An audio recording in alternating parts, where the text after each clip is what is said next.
갑작스레 떨어지는 폭격.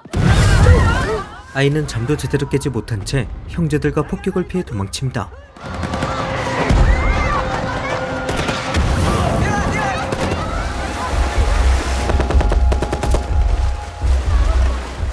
폭격과 총알은 소나기처럼 쏟아지며 눈앞에서 사람들이 죽어나갑니다.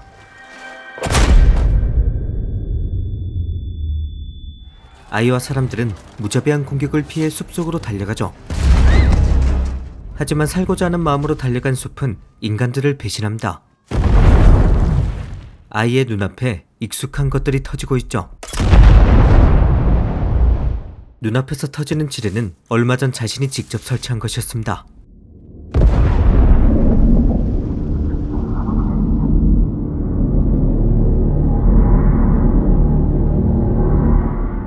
(1975년 4월) 미군은 베트남 전쟁을 끝내며 인도차이나에서 철수합니다. 친미 정권을 표방하며 캄보디아를 통치하고 있던 론놀 장군은 미국으로 망명하죠. 그리고 폴포트가 이끄는 공산당 크메르 루즈가 기회를 놓치지 않고 정권을 차지합니다. 수도 프놈펜까지 거침없이 밀고 들어온 크메르 루즈는 사람들을 도시에서 쫓아냅니다.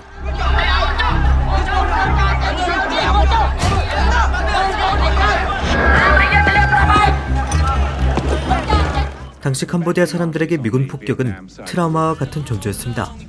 소련이 지원하는 북베트남의 호치민 루트가 캄보디아 동쪽을 지나면서 미군이 이곳을 끊임없이 폭격했기 때문이죠.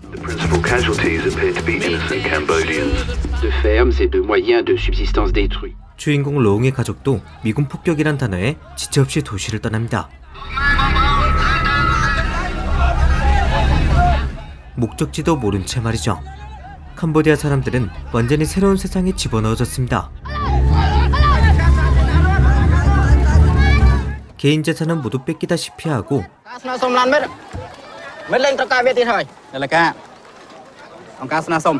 자신의 신분도 무조건 숨겨야 했죠. 특히 정부 소속으로 일했다면 더더욱 그랬습니다. 고위 공무원인 로웅의 아버지도 그들의 타겟이죠.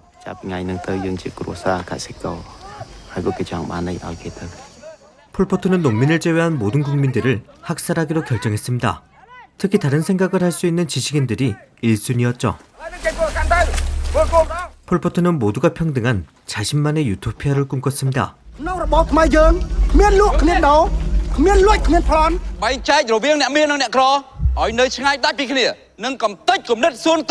그들은 개인 재산을 포기하라면서 값비싼 물건은 가장 먼저 챙기고 평등하게 일을 하자면서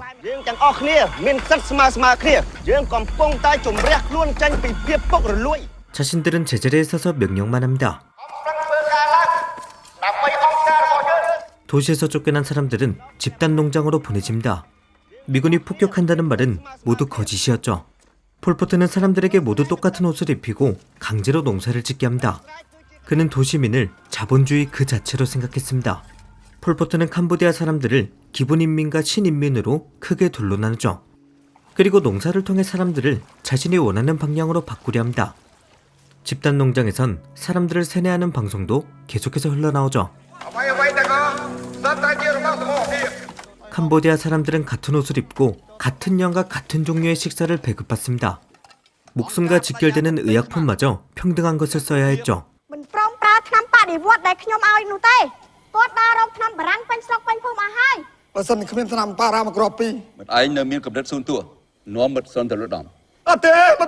하지만 폴포트가 꿈꿨던 유토피아는 지옥도로 변합니다.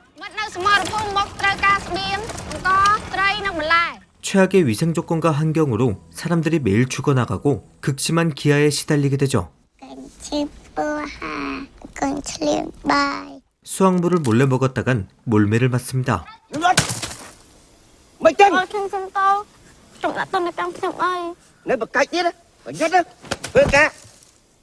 정말 죽지 않을 만큼만 밥을 주고 죽을 만큼 일을 시킵니다.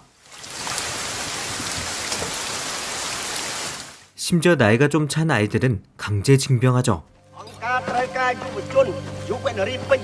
로웅의 오빠 2명과 언니 1명도 최전선으로 보내집니다.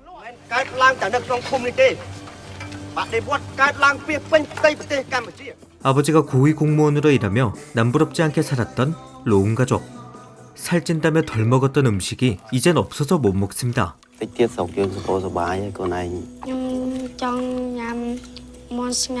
한편 얼마 전 끌려갔던 로웅의 언니 키어브가 병에 걸려 죽습니다.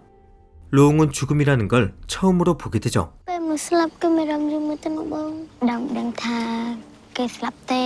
그리고 키어브가 죽음으로써 노동의 굴레를 벗어났다고 생각합니다.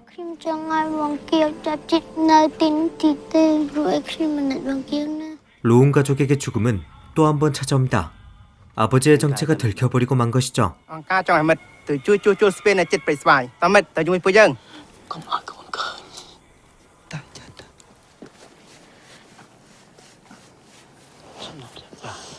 아버지의 쓸쓸한 뒷모습이 아버지의 마지막 모습이었습니다.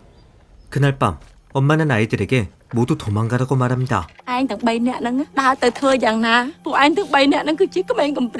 아버지가 정부에 몸담았다는 것이 알려진 이상 가족 모두가 위험해질 수 있기 때문이죠.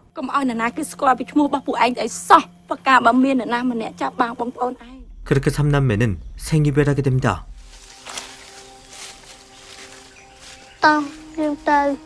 한참을 걷던 로운과 초우는 새로운 수용소에 도착하죠.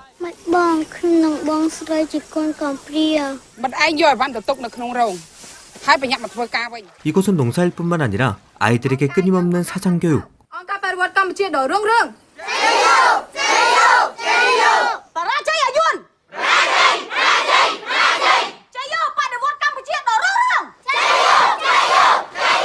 그리고 군사훈련도 받게 하죠.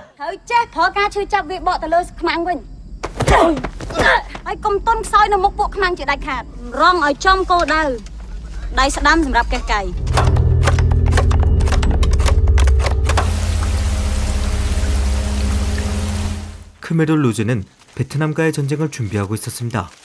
때문에 7살밖에 되지 않는 꼬마들도 군사훈련에 동원했죠. 소꿉놀이가 아니라 지뢰 설치하는 방법을 가르쳐줍니다. 시간이 흘러 로웅도 총이 익숙해지죠. 하지만 크메르 루즈에게 아이들은 총알바지일 뿐입니다. 폭격이 떨어지면 알아서 살아남아야 하죠. 한밤중 베트남에 폭격이 쏟아졌고 많은 사람들이 자다가 죽습니다.